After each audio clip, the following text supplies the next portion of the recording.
The Los Angeles Auto Show opens this week. CBS This Morning is among the first to try out one of the most exciting new cars. This new model, they say, could change the way Americans power their cars forever. Manuel Bojorquez spoke with the CEO of Toyota North America about what he sees as a future of driving. The actual hydrogen tanks are under the rear seats of the vehicle. Toyota's CEO Jim Lentz showed us the company's new Mirai, which in Japanese means future. Basically, this vehicle has a tank on board that carries hydrogen.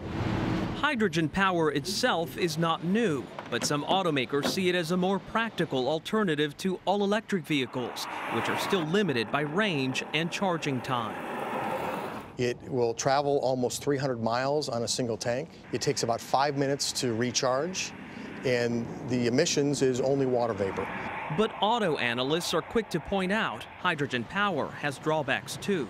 It's a fantastic idea, but because of the lack of availability of the filling stations, it's going to be some time before it's ready for the average commuter. Currently, California has fewer than a dozen hydrogen stations, but Toyota expects that number to double by next summer. The company also just announced a collaboration to open 12 hydrogen stations in the Northeast in 2016. This is the very beginning of this hydrogen society.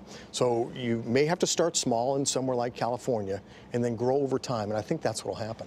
But before drivers embrace new technology, some say automakers need to restore consumer confidence in cars already on the road. A record 57 million vehicles across the industry have been recalled in the U.S. this year alone. That's more than 3 times of the amount of vehicles it sold last year.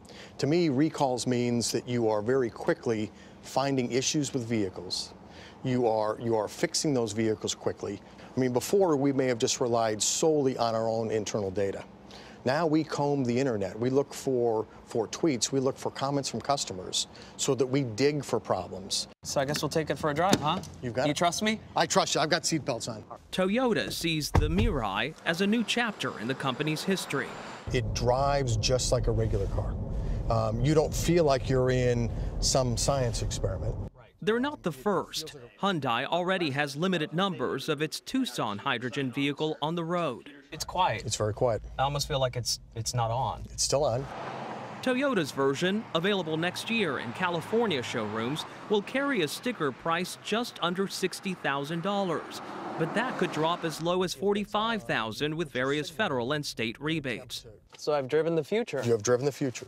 Meaning for now, the fuel cell car industry is powered not just by hydrogen, but by government subsidies as well.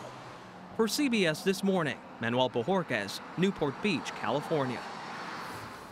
You get the impression everybody's trying to get out ahead on this. You know, everybody's racing to find the perfect non-fossil fuel car. Right, fuel efficiency. Exactly. It's the wave of the future. And I think it's great. like they're on to something over there. They are indeed.